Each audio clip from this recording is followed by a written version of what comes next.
Hello again and welcome to another exciting edition of In Power Health. Of course, we give you lots of knowledge to give you the power to make the right choices for overall health, optimum health.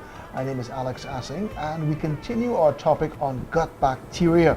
Now, when you were young, your parents would always tell you to eat the right foods, get the right nutrition in, get your vitamins, get your minerals, get your energy. But do we eat the right foods to give our gut the right health, the right bacteria, to really make us well and healthy and strong like Dr. Myers,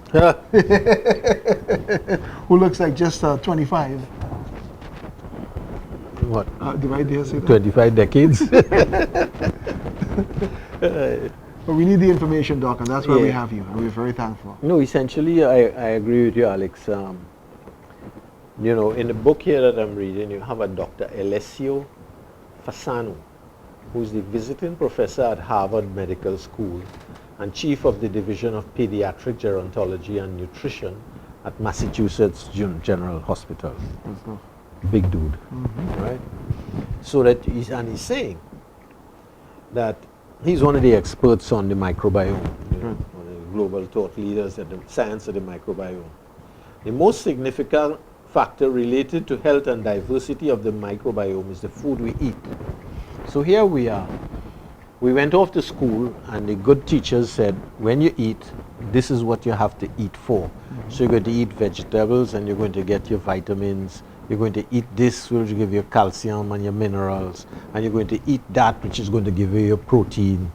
And all the time it is talking about how you assemble food and that you are going to process the food, which is going to get into your gut. And when it gets into your gut, it's going to get into you and you're going to be healthy. We heard nothing about probiotics because obviously it was not known. It wasn't let into the curriculum. It still isn't let into the curriculum. No, so all the nutritionists outside there who are doing nutrition are really doing the nutrition, which affects about 20% of the health of your body. I believe that now. Rather fascinating, yeah? Yeah. So he says that you have to eat and you have to change your outlook. Is that you have this whole farm inside you, and that farm contributes to your health. In fact, technically speaking, you have roughly 360 microbes to every cell that you have in your body. Can you imagine that? Right? So he says that you have to change your body ecology in order to enhance the growth of the right kind of bacteria. You have bacteria that will help you to make vitamin Bs. You have bacteria that will help you to make things that are good for the brain. So you have to do that. And he says the practical regimen of it, how do you do this, is that you have to have basically 6 essential keys. You must have prebiotics, fiber, things like garlic, onions, dandelion, artichokes, things that give you a basic thing for the structure of the bacteria to build on, and also to help line the gut. Right. Prebiotics. Prebiotics. So you have to have that. Then you have to have probiotics, gut bacteria. You could do that from buying pills, or you could also have fermented foods. Yes.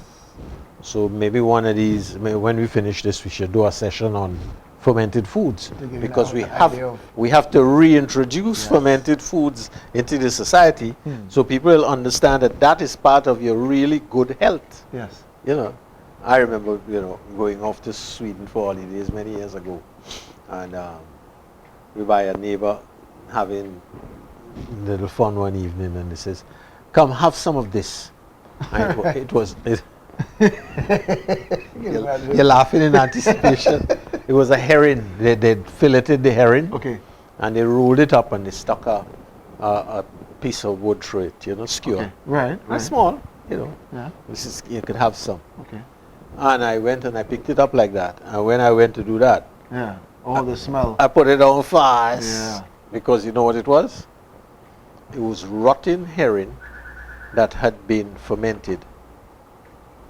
And they said, it tastes nice. Yeah. I say, yes, I would agree with you. It probably tastes nice. But I don't know how to get it past my nose. Exactly. Right? My nose was objecting. Yeah. My nose and my stomach was objecting to me putting this thing in my mouth. Yeah. And everybody laughed because they expected that kind of thing. And I tell you that I never did put it in my mouth. Okay. I chickened out. So you begin to understand that, for instance, in the recipe sheet in the back here, how to make fermented raw fish. Yeah. Well, some of us go to the Japanese restaurant where they have raw fish, Yeah. Sushi? sushi and things like that. So we're not totally lost inside there, right? So they say how to cut the fish up and how to put it in brine and do it. Yes. So maybe we spend a session talking about all kinds of fermented foods and things. Yeah. So we increase the cross section of foods that we eat. One, for the nutrition, and two, to really start this probiotic thing back in properly. So you have the probiotic fermented foods, low carb foods. We are a nation that eat a lot of junk, Yeah. right? I have to admit, I do fall victim to that from time to time.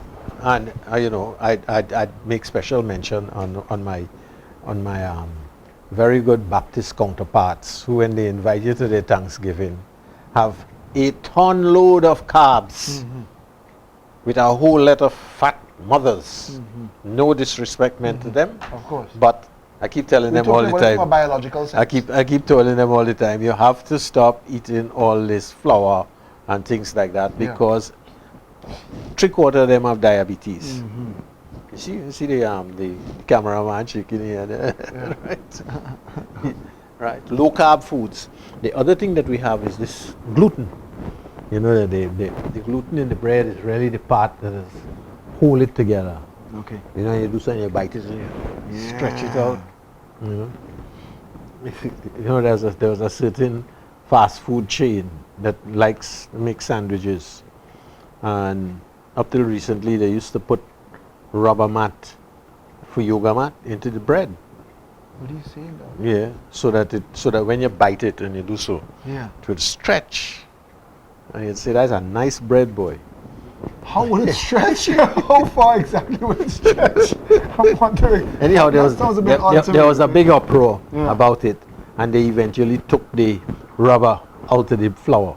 Thank goodness. There's no ends you do go to get things, Wow.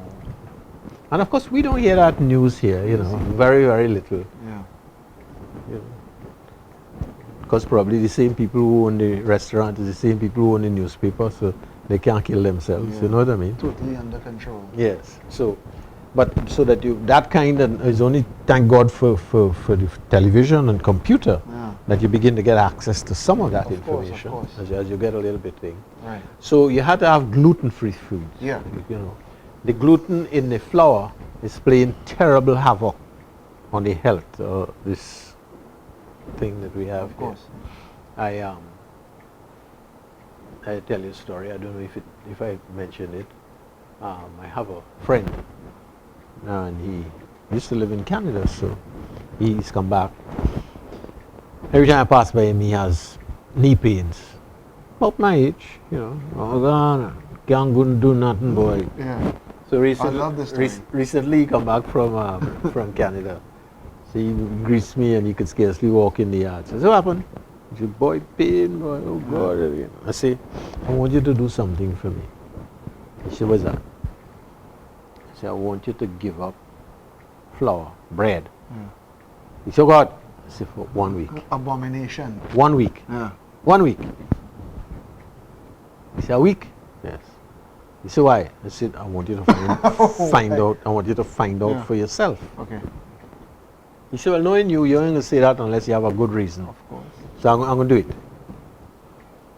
So the third morning that he taken, I'm passing by him, and he comes out into the yard and he says, watch.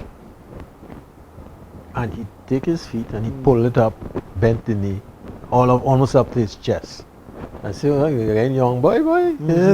He says, no, boy, the pain gone. Yeah. I only have about 5% of the pain. All the pain has disappeared. All the stiffness has disappeared.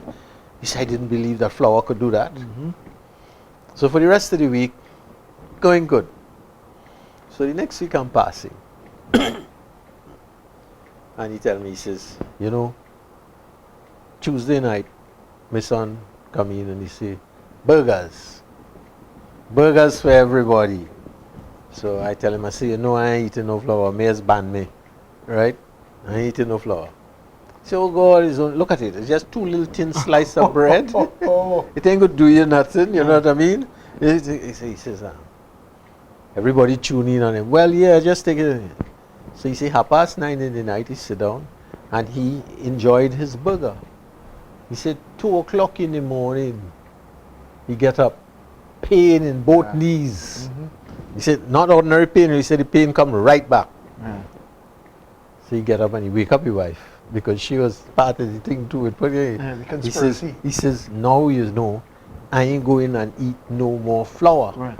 He said, because it is obvious that the gluten inside there affected me. Right, inflammation. Inflammation. We don't know that. We don't know that. We're not thinking that. So you're seeing a lot of people now with a rise in joint pains. And you go to the doctor, you take one look, you say, arthritis, Yeah. painkillers, Take a pill. take a pill. When, you know, sometimes you need to stop and tell the person, just stop eating flour. Well, now I've got a little bit wiser. Why do you say that? I say, go down the road and ask for spelt flour, which is a different kind of flour. It have less gluten and thing in it, different type of gluten, you know, very, very little. Use that. Right. And if they come back a couple of weeks later and say, you know, I'm feeling plenty better, so just keep on using the spelt. Good. Put a little chana in it to increase the, You make your own bread. to increase Use the, the right ingredients. increase the protein in it, right? Nice. And some coconut, grate up coconut, Yeah. you know. So we add a cross spectrum of It sounds vitamins like and minerals and bread. things. Yes, it tastes good. Yeah. There are people make it. It tastes So you good. can eat the burgers with that.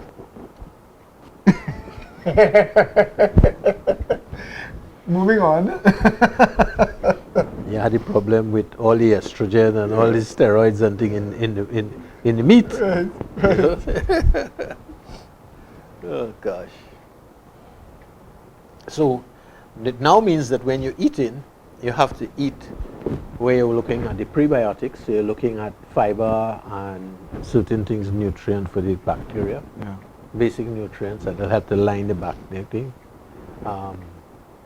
The other thing that you're looking at is the probiotics, the range of bacteria that you're going to put in. Yeah, Because you have to keep, if you have 300 trillion bacteria inside you, it means just have bacteria dying all the time and going. You have some of them that propagating. But the ideal thing will be to always be putting more in. Right, to keep refreshing. So every day you should eat some kind of fermented foods. That's what people used to do long ago. So we go back to doing that. Right. Long ago in the Indian household in the country, they always had a little bit of dahi on the table, Yeah. right? Or a little bit of kuchila, amango anchar. All those things are fermented. All those things have gut bacteria in them. Okay, okay. So hold on, Doc. I can go in the supermarket, I'm just saying, right? And I see a bottle of Amchar or Kuchela.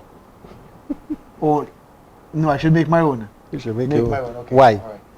All right. Because I guess the ingredients will be more natural. Because when they finish make the stuff Yeah. in the grocery, in the factory, Right. what do they do? Oh, they put the preservative, so And it'll beside the last. preservative, they also put it in and cook it to kill the bacteria inside it, And that's what happens, yeah. right? So that it will stay in the jar for a long Exactly, time. right. Not that if you had the bacteria that it would, it probably didn't kill all the bacteria, but it means that it wouldn't have the thing like if you make it yourself Yeah. and put all your ingredients Right, and everything get in a it super and dose put of it that. in the fridge and it will last you a week or 2 weeks, you know what I mean? So there are different ways to do things. Okay, I got You you. know, it's like long ago you could go in the market and you could get kuchila or you could get anchar that they make Already prepared? that they make the day before, 2 days before, Okay. you know, and then they don't have any set of preservatives or anything in it, you know. So everything has changed. Everything has changed to be expedient, you know, and we have that problem.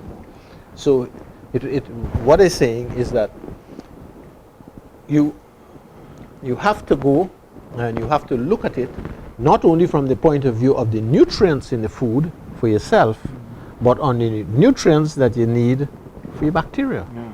And that plays a very important part in your health, and also a resupply of bacteria. So prebiotics, they help line the gut so that your bacteria goes good. Probiotics, because you're constantly replacing probiotics Right. and you're propagating. Good stuff. Fermented foods, which is one of the ways that you could do that. Low carb food, because when you have high carbs, you have a certain type of bacteria that comes in order to make it more efficient for you to absorb that.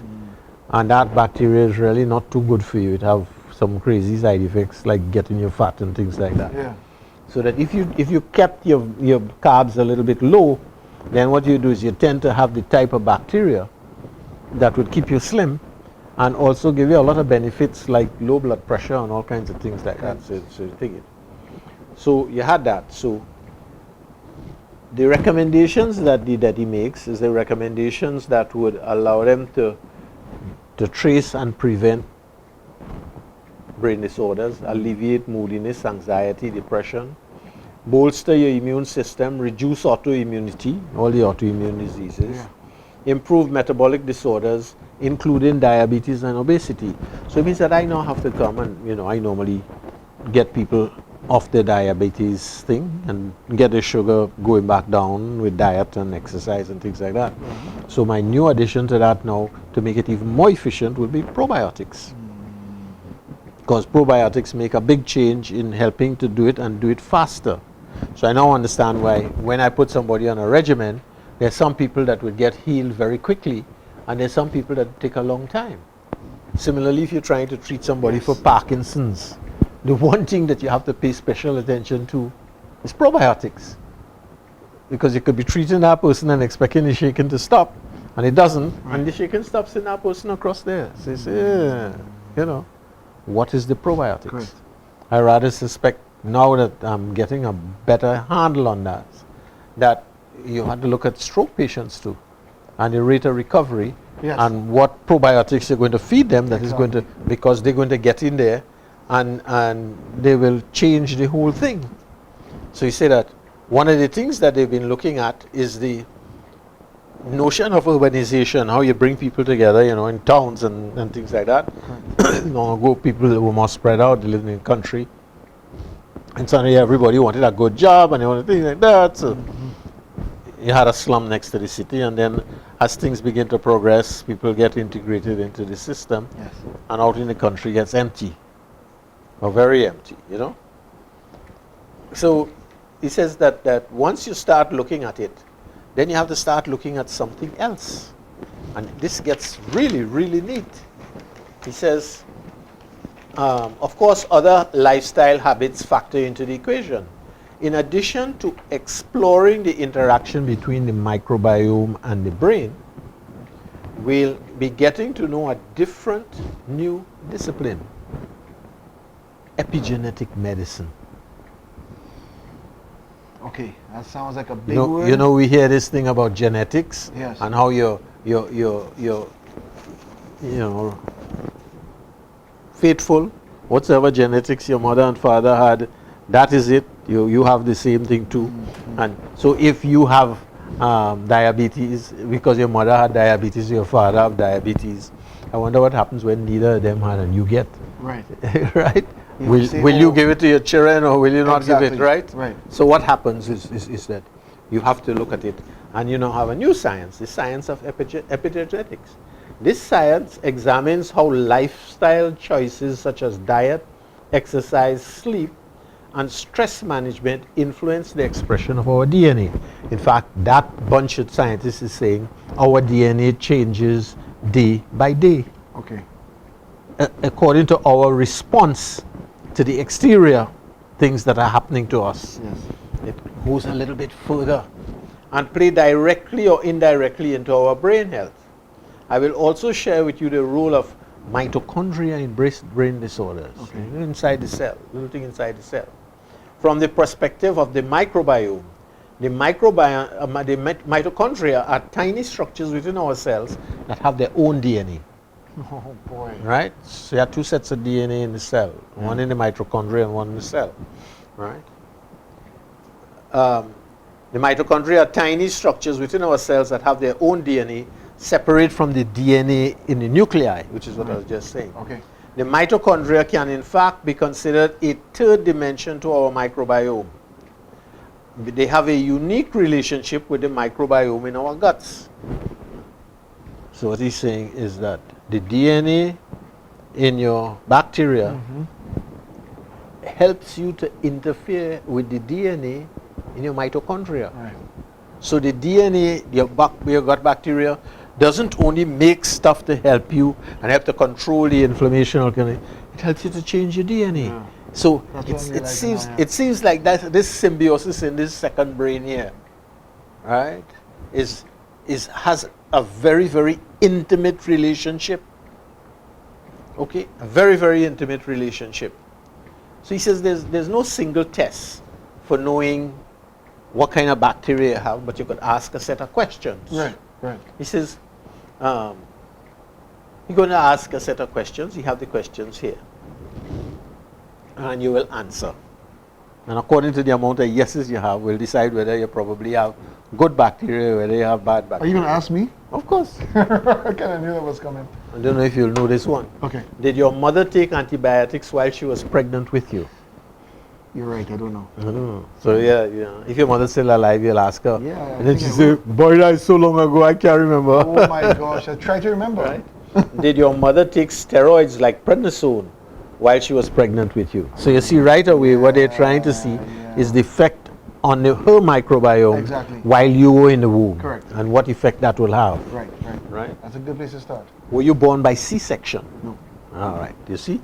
Because we know that by C-section, the baby doesn't get a chance to You don't get come the down the benefit vaginal to walls. to gather the bacteria necessary. Right. Just get into the mouth and get in. Jumpstart the immune system. And then we said that what happens is that now in some advanced birthing stations, what they do is they take a sponge and put it into the vagina, Yeah. suck up some of that juice, right? Juice.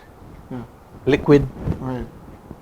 and then when the baby is born, okay, and it starts to cry, you just take the sponge and you squeeze Yeah. it and let that get into the stomach, That's so it gets really the right amazing. start. Yeah. That is, exactly. they're beginning to understand that is supremely important. Because if when you do the C-section, you pull the baby out, they don't have the benefit of coming down from a natural birth to gather all the necessary bacteria. I'll tell you something else. I have a feeling that one of these days they will find out that the contractions that are made by the baby and the push on the muscles Right. does something to the baby.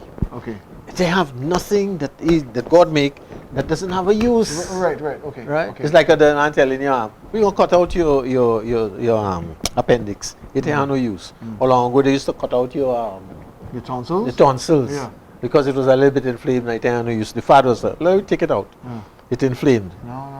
We need to find out that the Yeah. tonsils do some really, really important stuff in the whole digestive system. Are you serious? God don't make things with Okay. no use. Okay.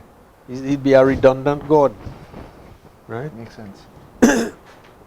Were you breastfed for less than 1 month? No. I think I really I had my fill. Now we know why you have certain likes.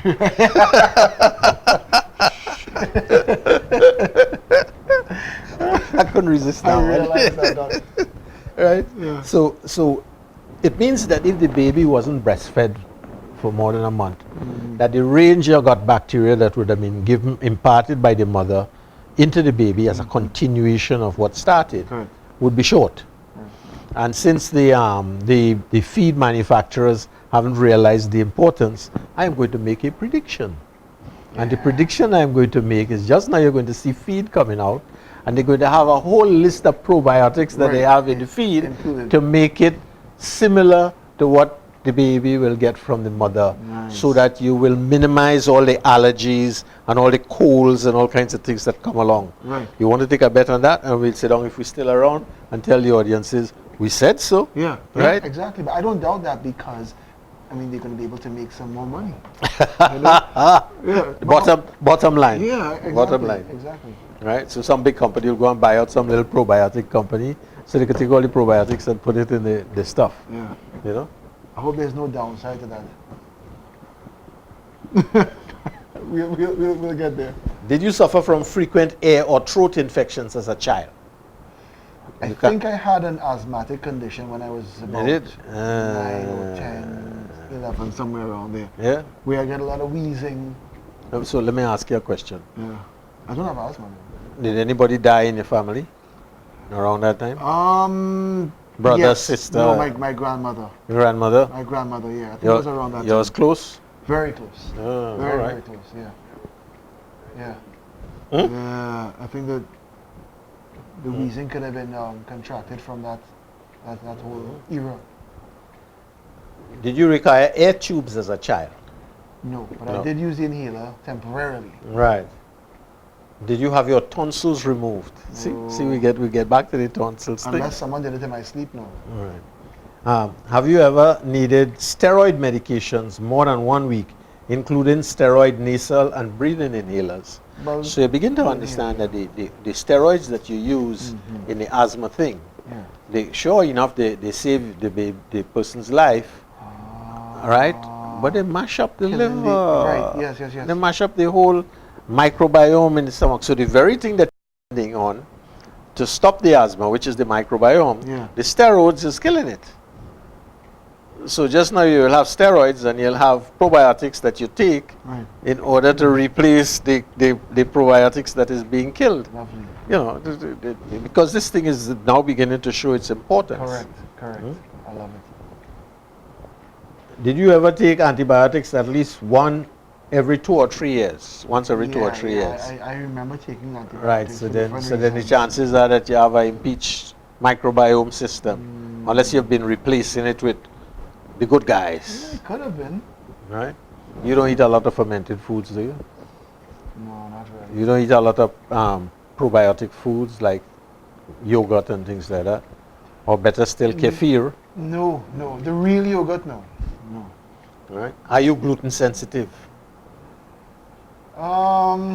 Yeah, I have to say. If you eat bread, you'll know you're gluten sensitive. I think I am not gluten Listen, let insensitive. me tell you, you're gluten Yeah. sensitive. If you eat bread, and about an hour after you eat bread, your nose start to drip in the back. Get a nose drip in the back.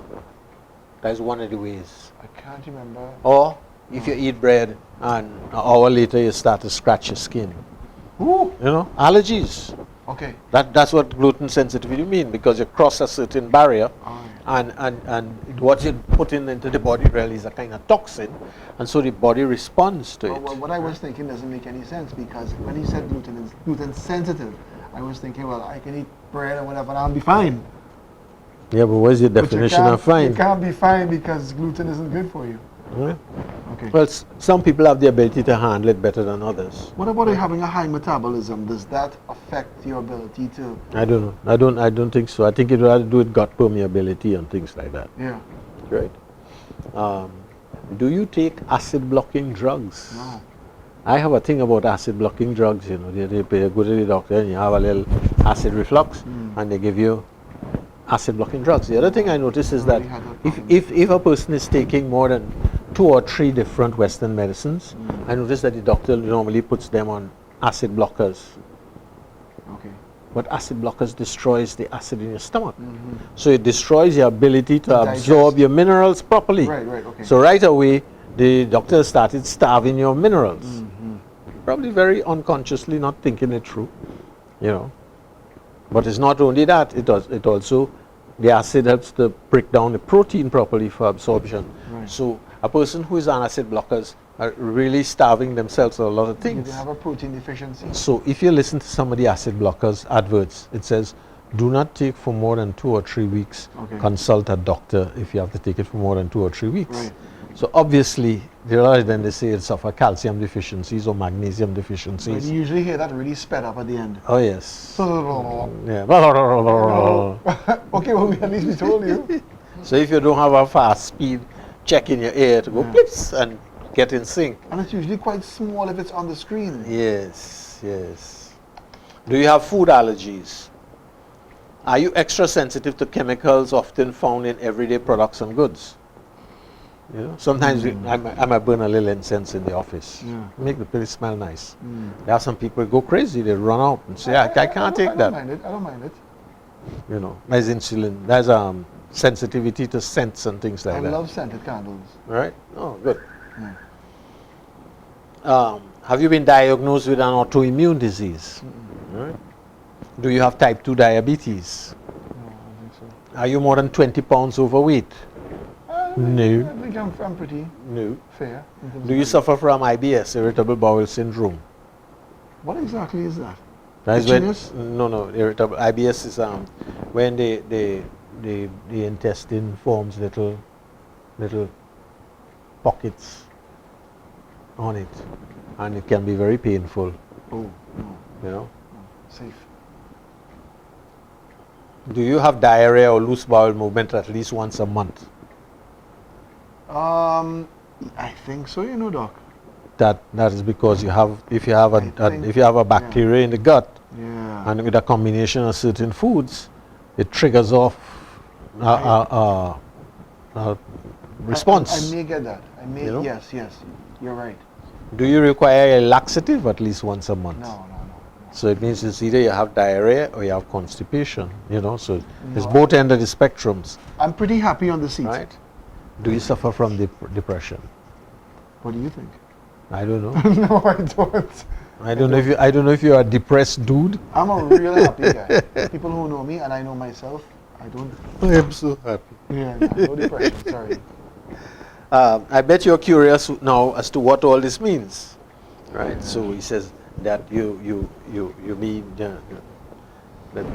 begin to understand that this relationship that you have with your microbiome, as they call it, Yeah. is a very intense experience. It will help to preserve your life, which is strong. Right. It will help to keep you in good health. It will help to keep you in good brain health, in good moods and everything like that. We talked a little bit last time about yeast and the powerful effect that yeast has on the brain. Yeah. It has on disturbing your hormonal cycles, Of course. especially of course. women, Women, yeah. Mhm. right? And all that kind of stuff. Right. So you see that not only does the bacteria exist, it exists and it coats the outside. It helps to coat the skin. It coats the inside, the lining, and then it gets into the system, and it helps the body's immune system. So they're saying that you have a situation where 70 to 80% of the lymphatic immune system resides around the gut. Right? And the microbiome plays a very important part in that immunity. So it turns out that most of your immunity lies in the realm of the microbiome. Right. It's real crazy when you begin to find out stuff, I love it. And then they talk about a little island out in a Greek island in the Aegean Sea, right? They call Icaria. What's so important about that? They have the most amount of 90-year-olds living in that area. In other words, people are comfortable and strong Yeah. living into their 90s. There is longevity. Yes. Nearly 1 in 3 people make it to their 10th decade. Right. 100 years. Yeah, 1 in 3, right? That's really good. Okay. In robust physical and mental health, not as a doddering, demented No. person, Walking with but us. everything working properly and moving forward. Yeah. That I could live with. Yeah, I literally, yeah. Yeah. They also boast about 20% fewer cases of cancer, half the rate of heart disease, and almost no dementia. So they talk about that, the person living like that, and then they talk about a person who is living in, say, the United States. Right? Any city in the United States where a baby girl is born, she enters the world via elective C-section. I mean, the mother chose that because it's supposed to be less painful. Okay. Right? And is exclusively formula fed. So sometimes she's born, they stick a nipple in her mouth. Yeah. She endures multiple infections as a child, from chronic air infections to throat and sinus infections, for which antibiotics are prescribed. She's prescribed antibiotics even for the common cold. The doctor does that all the time. He gives you antibiotics in case you might have an infection. Not understanding that in case you might have an infection, might give you an even worse infection because it'll kill off your gut Of bacteria course, that's supposed to and happen in allow the first fungi to grow. Yeah. So we're understanding all these things. Why would you understand it now? It's only now that you begin to hear about it. When I suppose when most doctors went to school, probably they still don't teach much about probiotics. No. Well, I'm beginning to And the realize effect now. of that. Because this is a new science of interrelationships. Not that it is new in the sense that the information is new, because the information has been being gathered Precisely. well over 100 years. Mhm. You know, so if that is the case, it means that we're now beginning to catch up with inventions that we had in the 1890s, 2000. You know, so he says that this island is 30 miles off the western coast of Turkey, and it is known as a blue zone, a place where people live measurably longer, healthier lives than most of us in the Western developed world. Right. They generally drink wine and coffee daily and stay active long past their 80 years old and remain mentally sharp to the very end. One prominent study found that Icarian men and live 4 times as likely as their American counterparts to reach 90, often in better health. The study also found that they live up to a decade longer before developing cardiovascular diseases and cancer. And they don't experience nearly as much depression, so you don't have many depressed people there. Right. The rates of dementia in those past 85 years old are a small fraction of rates of the Americans in this same age group.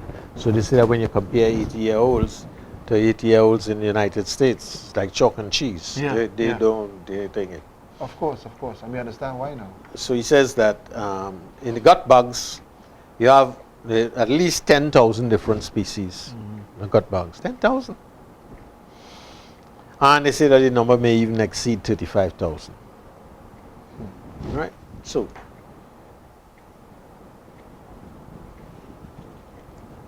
that you look at it now and you say, going back, that you have a situation where the gut bacteria appears to be handling a situation way in advance of what we think, and that it affects the whole mood of the person who is dancing this dance with it, you know. Yeah.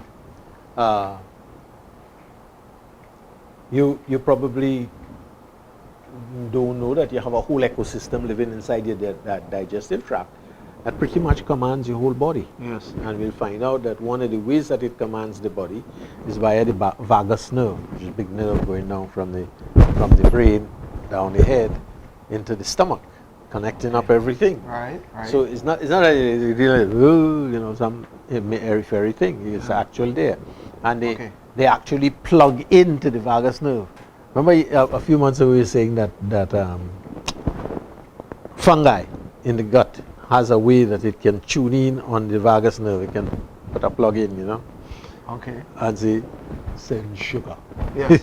Right? Okay. Send alright. sugar. And that, I always tell some of my patients, I say, you're coming home and it's supposed to have cake in the fridge and ice cream in the freezer. I said, and you get home and it didn't have any, the kids eat it out. Yeah. And you could imagine the rage that you went into because your sugar is gone. Yeah. Your addiction. Right? Wow. So he says, what does the microbiome do? He said it aids in digestion and absorption of nutrients. That we kind of knew already, right?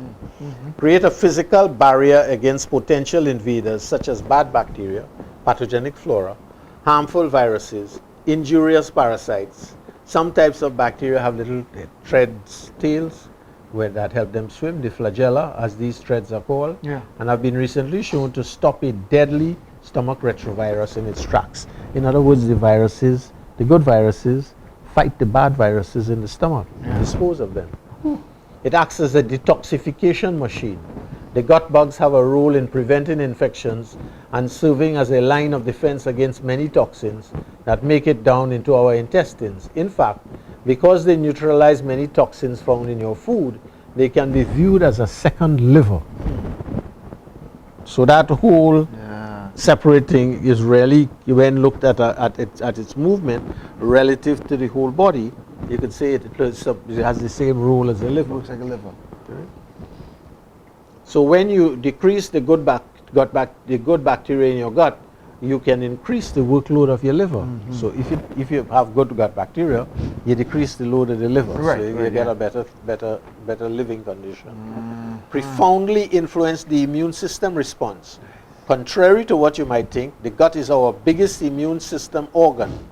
Moreover, bacteria can educate and support the immune system by controlling certain immune cells and preventing autoimmunity, in state in which the body attacks its own tissues.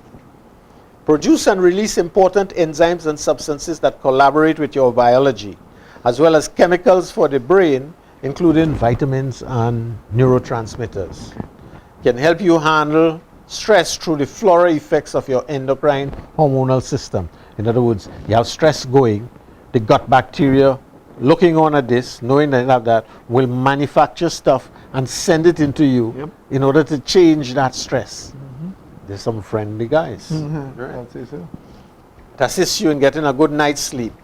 Help you control the inflammatory pathways, which in turn affects risk for virtually all manner of chronic diseases. So it helps to alleviate that. Clearly, the good bacteria in a healthy gut are not squatters enjoying free food and lodging. They factor into risk, not just for brain disorders and mental illnesses, but also for cancer, asthma, food allergies, metabolic conditions such as diabetes and obesity, autoimmune diseases due to their direct and indirect influence on various organs and systems. Put simply, they are in charge of your health. Right? So, here we just mentioned the vagus nerve, right? And we say the relationship between the gut too and the as you call it, the brain, and the effect. The vagus nerve, the longest of the 12 cranial nerves, is a primary channel of information between the hundreds of millions of nerve cells in your intestinal nervous system and our central nervous system, also known as cranial nerve axis. It extends from the brain stem to the abdomen, directing many bodily processes that we don't consciously control. These include such important tasks as maintaining heart rate and controlling digestion. And it turns out that the population of bacteria in the gut directly affects the stimulation and function of the cells along the vagus nerve. In other words, they communicate to the brain. They don't wait to pass through the normal system. They seem to have a direct connection. Some of the gut microbes can actually release chemical messengers, just as our neurons do, that speak to the brain in their own language through the vagus nerve. Wow. That's incredible. All kind of high frequency communications via, cell phone. You must also consider your intestinal or enteric nervous system, the one that's intrinsic to the gastrointestinal tract. The central and enteric nervous systems are created from the same tissue during fetal development, and they are connected via the vagus nerve. Vagus means wanderer, an apt name for this nerve, which wanders through the digestive system. He says the word vagabond comes from the same root. Yes, yes. The neurons in the gut are so innumerable that many scientists are calling the totality of them the second brain.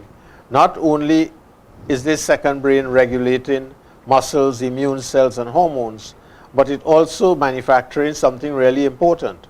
Popular antidepressants like Paxil, Zoloft, and Lexapro increase the availability of the feel-good hormone serotonin in the brain. Yes.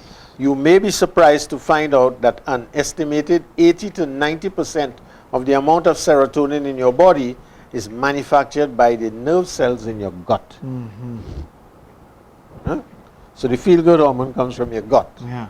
In fact, your gut brain makes more serotonin, the master happiness molecule, than the brain in the head does. So you begin to see, if you interfere with that, then very easily you might be just not making enough serotonin, because you poison yourself with some good antibiotics because you thought you might get a cold. Yes, You know? exactly.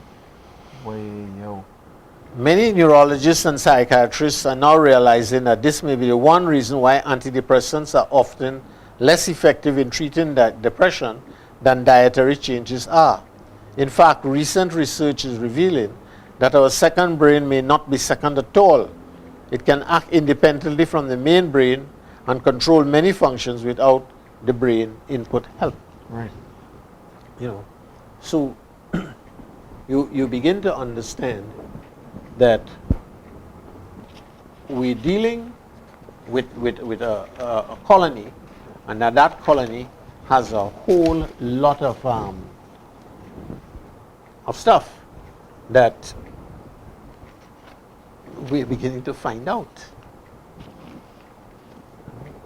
Now you're saying here that in connecting the dots from the gut to the brain in terms of the body's general response to stress, both physical and armed intruder in your house, and mental avoiding an argument with your boss. Right.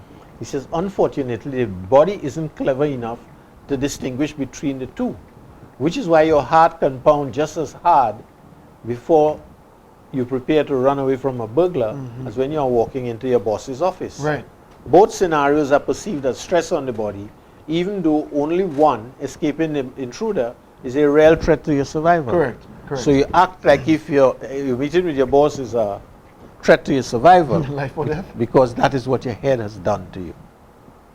Okay. You know, your whole programming. Yes. Yes. You know. Yeah. Both scenarios are perceived as stress on the body, even though only one, escaping the intruder, is a real threat to survival. So in both instances, your body will flood you with natural steroids and adrenaline, and your immune system will release chemical messengers called inflammatory cytokines that send their system into the higher self. This works well for episodic moments of duress. But what happens when the body is constantly under stress, or thinks it is? I like that. You know? So you have this situation where you say that your gut has its own immune system, gut-associated lymphatic tissue called GALT. It represents 70 to 80% of your body's total immune system. This speaks volumes about the importance and vulnerability of your gut. So what we're saying is that your whole relationship of your gut, right, to your body is of prime importance. It's of prime importance as an immune system regulator. It's of prime importance in the production of certain types of chemicals to help relieve stress and things like that. Right. It's a prime producer of certain kind of vitamins and minerals.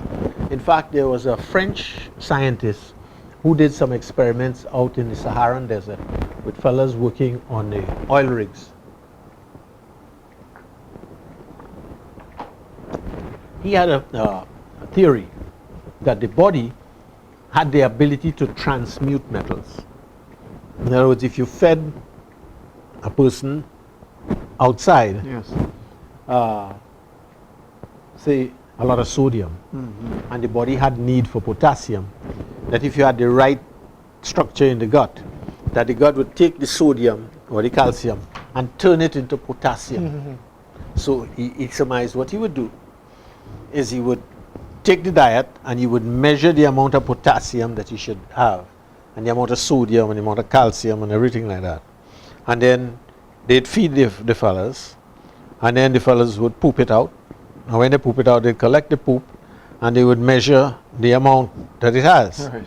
And he very, very aptly proved that the body was appearing to make more potassium than it was getting in. Okay. So you had a certain amount, and the certain amount coming out was way more than what was going in. Right. Plus it also made for what appeared to be the body, Right. which introduced a whole new concept in digestive thinking. Of course, he didn't fare very well because he was going against all this so-called science, you know. So you had that whole thing going. So he says the good bacteria in the gut.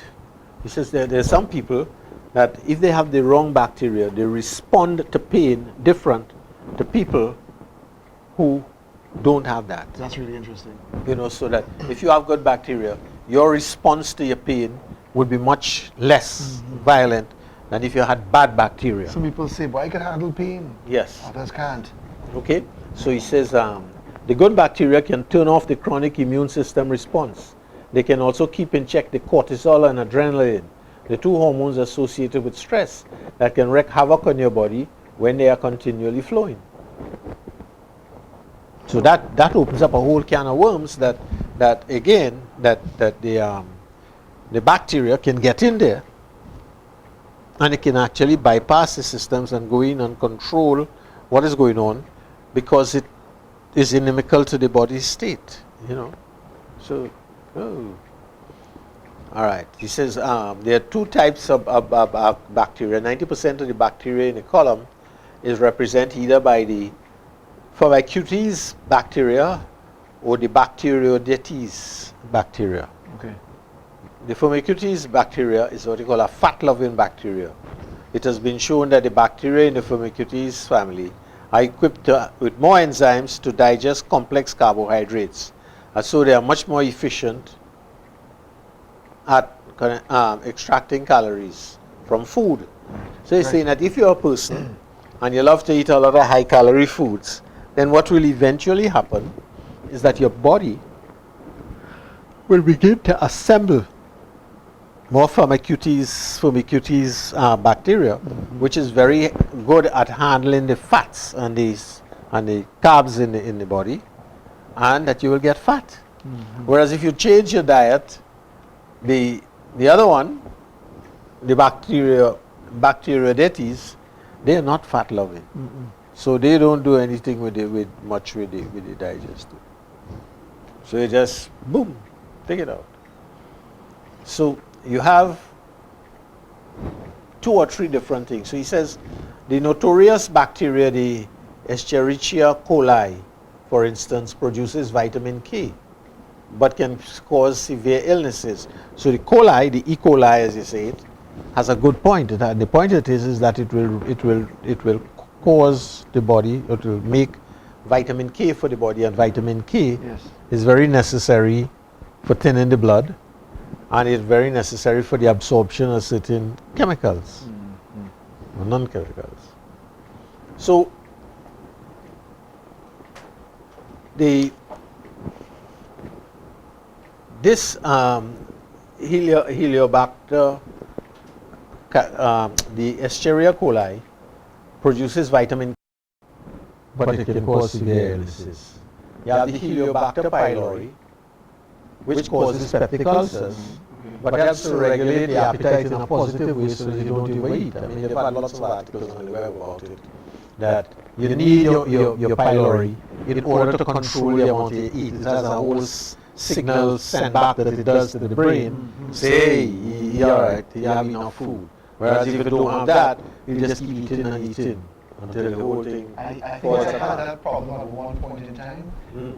Maybe I have learned to train my pylori, if that's the right way to put it, by eating less. You have Clostridium difficile. It's traits of bacteria that can lead to life-endangering infections if it's allowed to overgrow. Characterized by intense diarrhea, and then it kills about 14,000 Americans. C. difficile infections have risen sharply over the last 20 years. But C. difficile, Clostridium bacteria, also has a strain that will eat iron. So the people who have that in them tend to be constantly anemic. So whenever you feed them iron, it doesn't have any effect, because the Clostridium difficile eat up the iron, right? Wow. So that is basically that. And they have germ-free rats, like rats that you make that don't have any bacteria in the gut or anything. So you bring them across free from that, and then you begin to treat them, right? So they watch out the brain-derived neurotropic factor, and these symptoms can be reversed once the rat are fed a diet rich in Lactobacillus helveticus and Bifidobacterium longnum, 2 common products. So he says that you can release a lot of stress by having these 2 types of bacteria in your gut, because they make certain byproducts that will take the stress and the strain off. Which is what we're saying, is that if you have bacteria, the bacteria can make things that will eliminate or minimize the stress on the emotional stress or depression, then you found a way literally to cure depression. That's right, that's right. You know? That's what I'm hearing. So that is where I think we will stop for today. We will pick it up probably a week from now, I think we should. right? And we will continue talking about it because it's very important. So you probably do one or two more episodes, and not only will we do one or two more episodes and explain a lot more, to also give the audience and them a much broader idea of what is actually going on inside the system. Yes. Very important. So we will continue that next week. The book Brainmaker. Brainmaker. I love it. That's the name of the book I'm using. It's called Brainmaker by Dr. Perlmutter. He's also the guy who wrote Brain Brain, where he talks about the effect of the grain on your brain. Yes. Wow. Right. I know I before this program I always thought that all bacteria was bad for you. You know, you gotta get rid of the bacteria. It's bad. Well, that's what everybody did. I mean, the whole projection was that bacteria is not a good thing. Yeah. It turns out that without bacteria, you're dead. Exactly. You know, and look at how we learn today that it inspires different moods. You know, and not just providing the right, you know, or at least being able to absorb the right vitamins and minerals from food. It's not just that it provides the right mood, you know, it's that you can literally cure depression, right, by having the right gut bacteria. So it seems as if depression is very closely tied up with the type of bacteria you have in your microbiome. Yes. Thank you so much. And I guess we should talk about fermenting foods at some point in time because that will be important to help to, you know, give us the right probiotics that we need in the gut. Wow, so much information, that's why we call it Empower Health. We empower you with the right knowledge and of course helping you to, you know, achieve optimum health. Who wouldn't want to live long and to live, you know, to be strong at, an age where one would think you'll be expected to be weak and frail. No, you can live a healthy life, you can live a long life, and that's why we have the information here, right here on Empower Health. I'm Alex Tassin. You enjoy the rest of your day, and thanks for watching.